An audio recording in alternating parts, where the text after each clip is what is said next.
তুমি শিব ঠাকুরের সামনে বসে আছো কেন? হ্যাঁ, তুমি প্রসাদ খাবে?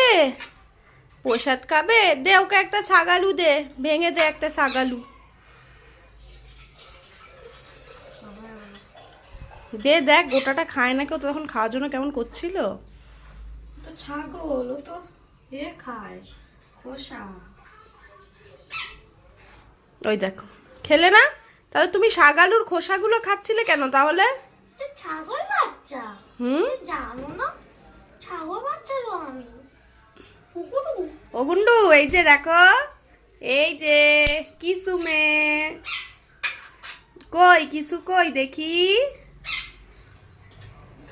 রসগোল্লা খাবে নাকি? একটু একটু রসগোল্লা ভেঙে দে দে দেখি কেমন চিপড়ে দিস।